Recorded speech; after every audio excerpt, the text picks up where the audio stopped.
Hey guys, welcome back to my classroom. Today we're going to make something really amazing called an anthotype. The word anthotype comes from the Greek anthos, meaning a flower. So it's a flower print or a plant-based print, and it was invented by Sir John Herschel in the 1840s. He's the same guy who created the cyanotype process and also invented photographic fixer. So an important guy and a busy guy in photography history. And what he realized when he was doing some experiments was that there's something in plants that have different dyes called flavonoids or flavonoids that basically is the pigmented dyes in plants. And as you may know that when sunlight hits a plant, it tends to bleach out the dyes that are in the plant. So that's basically what this is working on. It's a pretty simple idea, pretty simple process. So I'm going to show you how you can create the emulsion, the liquid emulsion from different plants. There's really two basic ways that you can do this, and they're really pretty simple. The first is that you can get a blender and just blend things up. This is just like a little hand blender, and you can use any plant that you want. In fact, you really need to experiment with this process. The different plants that you might use, you could use grass, you can use any kind of tree leaves, things that you find in the produce section. Beets are particularly good. I've seen a lot of these made with beets. Onion skin, when it's boiled, will create a really amazing kind of yellowy brown emulsion. So just experiment, try lots of different things. And what's really interesting about this, I think, is that sometimes the plant that you pick, like I picked, I don't even know what these are. I think it's a kind of mulberry that was outside, and when I mixed up the emulsion, it actually turned brown. So you don't even really know until you mix up the emulsion what colors you're going to get. So you just have to experiment a lot. So one thing, I've already coated a piece of paper, and I'm going to just show you how I did that. But I created the emulsion by just putting a bunch of leaves in here and just a tiny bit of water. You can also see sometimes people use distilled alcohol for this. I think the distilled alcohol sometimes can just kind of breaks up those flavonoids a little bit better and can make the color a little more vivid. But I do just fine with just regular tap water around here. I think maybe in other parts of the country or other parts of the world that the water may have a lot more chemicals in it. But the water around here seems to work really well. Distilled water can work really well. But just regular tap water, you should be just fine. So you can blend it up and create kind of a paste. So what I did was I blended it up, and then that made like a soupy kind of pulpy paste. And then I just strained it through just this little strainer that I have, or you could use cheesecloth. Either way, and I made this kind of an emulsion. So I don't know if you guys, it's kind of a thick emulsion, almost like a lot like snot, to be honest. But some of them are going to be a little bit more liquidy. Just depends on the plant. I think it's a good idea probably to use multiple coats because it's not super dark. The color is not going to be really, really rich. So I've already put 2 coats on this piece of paper, and I'm going to add another coat. I think 3 coats is pretty good. I like to and I'm just using a foam brush, a cheap foam brush.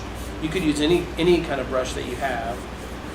And I'm trying to get it a nice even coat on here, going back and forth all the way across the page, and then up and down all the way across where I want the emulsion to be on the paper. All right, so that's one way to do it, is by pulping it up in a blender. The other way that you can do it is by using a mortar and pestle.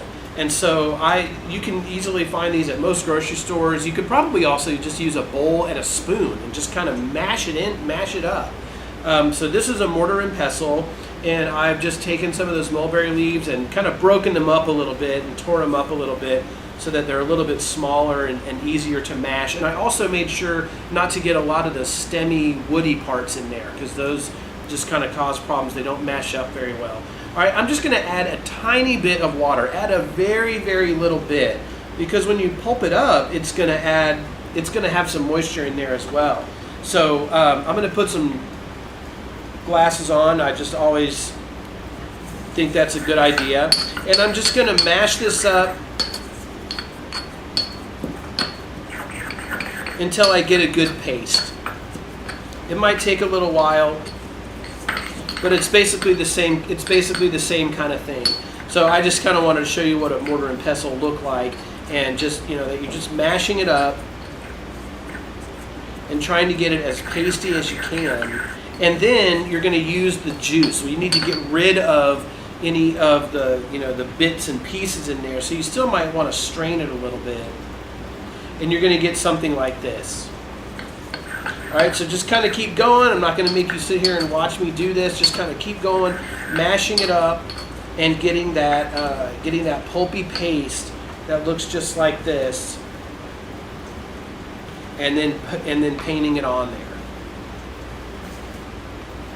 Okay, so then what you would do is you would use any kind of a positive. You need like a transparent positive, or you can just use the leaf itself. And you're going to expose it in the sun for probably several days. And in the winter time, you might even use several weeks.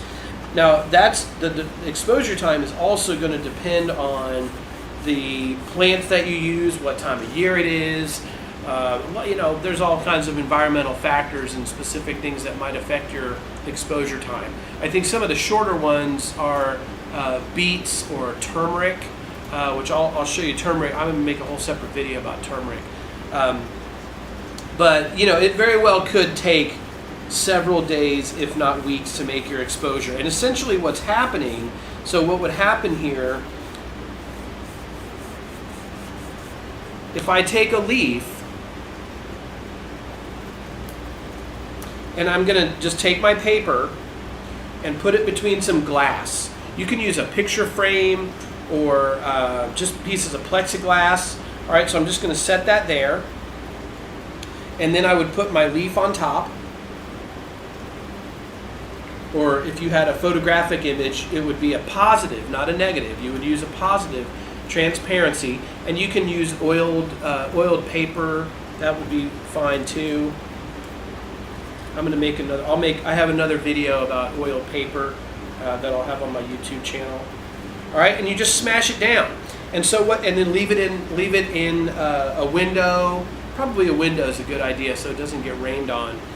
You might use some clamps if you have them to just clamp it down, especially if you're going to have to prop it up. All right, prop it up in the window, and then what's going to happen is the sun is going to bleach out this color. So one way you can kind of tell if it's done is when all of this color bleaches out. And then when you take it apart and remove the leaf will retain that dark color. So you have an image, you have a photographic image. And that's really it. Pretty simple, pretty straightforward, something that you can do at home with just plants and, you know, maybe produce, flowers that you have around the house.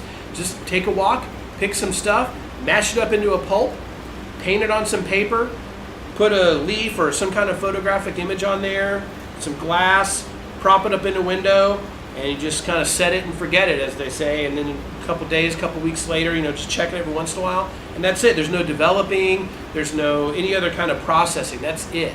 So another thing is that just to know is that these are not fixable. Once you take the leaf off of there, if you leave the print in the sun, then that part where the leaf was, you know, this image is also going to bleach out eventually. If you don't have it in the sun, it might last a few weeks or even months.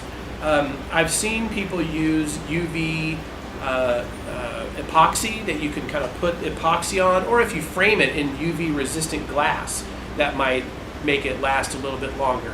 But ultimately, it's going to fade out. That's fine. You just make another one, and it just has an ephemeral kind of quality to it. All right, so I'm excited to see what you guys make. Again, experiment. Please try a lot of different things, and let's see what you can come up with. All right, thanks a lot, guys.